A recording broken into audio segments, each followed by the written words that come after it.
Hey everyone, it's Andy Petronic, co-founder of The Challenge, and it's Thursday, but it's not just any Thursday, it's the Thursday before the start of the Summer Whole Life Challenge, and I'm getting pretty pumped about it. And if you're anything like me, you're starting to think about what nutrition level you're gonna wanna be pursuing or following during the challenge. We're gonna be doing a series of videos over this challenge that we're calling the why of the Whole Life Challenge nutrition levels. This one's part one. How to choose your level. So here we go. The first thing is, if you're already working with a nutritionist, a health coach, a dietitian, or you have a specific condition that requires a specific diet, that's your list, period. End of story. Use that list in the challenge. The second thing is, when you choose your level, if you're anything like me, again, you like to get the most bang for your buck. You like to bite off the biggest amount you can because you want to be efficient and you want to get the most value and the most out of this. So there's a tendency to want to shoot for the moon and go for the biggest thing you can. Well, when you pick your level, you might not want to do it that way. Here's the thing. When you make that big of a leap, it's highly likely that by the time the challenge ends, you're gonna be so sick and tired of that diet that you've been following that you're gonna go right back to the way you're eating today. So do yourself a favor. Your choice should be a small stretch for you from what you're currently eating. So it's doable and it's manageable. And by the end of the challenge, you're able to maybe even maintain it.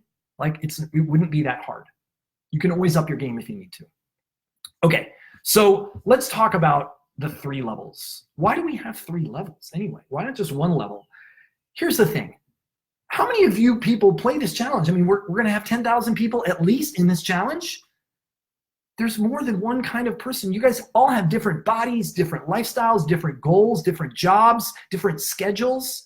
How can we expect one level, one list of foods to fit every body and every life?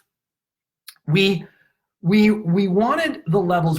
There was one important thing that we decided when we designed these 3 levels: the performance, the lifestyle, and the kickstart. And that was, look, eat whole foods. So the whole foods I'm talking about are the foods that are around the perimeter of the grocery store.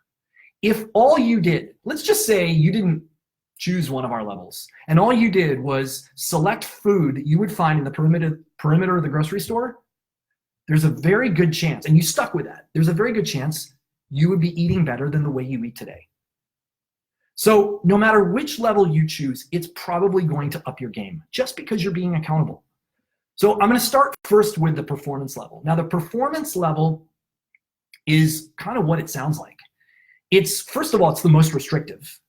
And secondly, it is going to give you the highest level of performance from the food that you eat. Now, it doesn't mean it's the best, and it doesn't mean it's the healthiest. Remember, if you don't stick to it, who cares? It's not that healthy. So there are 5 things that the performance level eliminates from your diet, from the food that you eat. They are the things that are the biggest inflammation causers in your current diet: sugar, grains, alcohol, juice, dairy, and artificial ingredients. So if you eat anything that has sugar in it and you're playing on the performance level, it's going to cost you a point. If you eat anything that's got an artificial ingredient in it on the performance level, it's going to cost you a point. It's tough, it's challenging, and it's probably the most difficult one for most people to follow. We recommend this level if you have any sort of autoimmune condition, if you have a health concern, if you already eat pretty well, but you want to raise the bar a little bit, or if you're looking for the utmost in performance from the food that you eat. Okay, the next level is the lifestyle level. And it's what it sounds like. It's going to suit your lifestyle a little bit. It's going to give you some. It introduces some things like rice and potatoes and corns and legumes. It's going to give you an option for fermented dairy, which is like yogurt. And you can even have a glass of wine or spirits a week. 1 a week. It's enough to sustain you through the course of the challenge if you're on the lifestyle level. Now, if you have more than that, no big deal, just costs you a point. So The third level that I want to talk about, this is called the Kickstart level. And we designed this level around giving you a more accessible entry point. Now, here's the funny thing. I play the Kickstart level. Why do I do that? Because I firmly believe that the philosophy that I shared with you before, take a small step, improve a little bit, is the best way to go. And the Kickstart level, believe it or not, is a little bit better than my normal diet. So the secret that I use is that I actually follow the performance level most of the time, but I score myself based on Kickstart. So the Kickstart adds things in that are compliant, like lunch meats, like you can have a glass of wine or spirits every day. Like you can add sugar or sweeteners to the food that you eat. You can even have it. If you have a jar of spaghetti sauce and it's got sugar in it, it's okay. It doesn't cost you a point. You can have fruit juice. You can have milk. You can even have cream. Hello, coffee.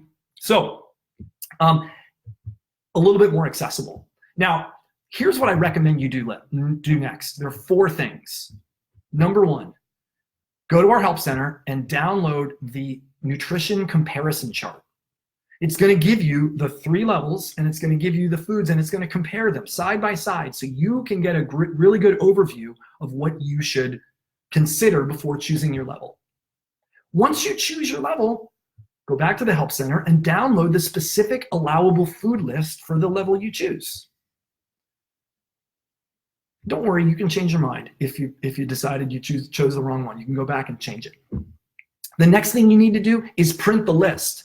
I actually brought mine with me to show you. This is my comparison chart. Here's my food list. Here's my Kickstart food list, because what I do after I print it out is I highlight the foods that I know I love, and I cross off the foods that I know I won't eat. Like it doesn't even matter because I'm not going to get those. And the last thing is create a shopping list of the staples that you need to stock in your house so that you're set for snacks, you're set for making sandwich. You're not gonna make sandwiches on bread. You're set for making lunch. You're set for eating according to the nutrition guidelines of the list that you've chosen. So that's it. This is the first part of the preparation for the Whole Life Challenge. It's really the most important. So spend some time with this, get your nutrition level chosen, and we're gonna see you a lot more in the next 6 weeks. See you guys.